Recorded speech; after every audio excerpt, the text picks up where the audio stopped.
আগরতলা পৌর নিগমের শারদ সম্মান পুরস্কার বিতরণী অনুষ্ঠান অনুষ্ঠিত হবে 25শে অক্টোবর। সাংবাদিক সম্মেলন করে ক্লাবের নাম ঘোষণা করলেন মেয়র দীপক মজুমদার। আগামী 25শে অক্টোবর রবীন্দ্র শতবার্ষিকী ভবনে এক অনুষ্ঠানের মধ্য দিয়ে আগরতলা পৌর নিগমের শারদ সম্মান পুরস্কার প্রদান করা হবে। শারদ সম্মান অনুষ্ঠানের আনুষ্ঠানিক সূচনা করবেন মুখ্যমন্ত্রী ডক্টর মানিক সাহা। এজন্য ইতিমধ্যেই যাবতীয় প্রস্তুতি শুরু করা হয়েছে। আগরতলা পৌর নিগমের মেয়র দীপক মজুমদার এই সংক্রান্ত বিষয়ে বিস্তারিত তথ্য জানান। Bureau report, BTV Tripura news. আমাদের চতুর্থবারের মতো আমাদের পৌর নিগম 2021 সালে হওয়ার পর থেকে ধারাবাহিকভাবে এই নিয়ে চতুর্থবার আমরা শারদ সম্মাননা প্রদান করার সিদ্ধান্ত পুজোর আগে নিয়েছিলাম।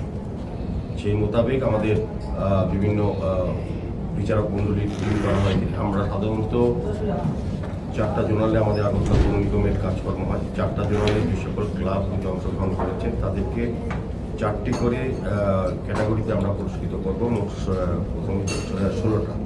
এর মধ্যে থাকবে সেরা প্রতিমা, সেরা মণ্ডপসজ্জা, সেরা আলোকসজ্জা এবং সেরা থিম।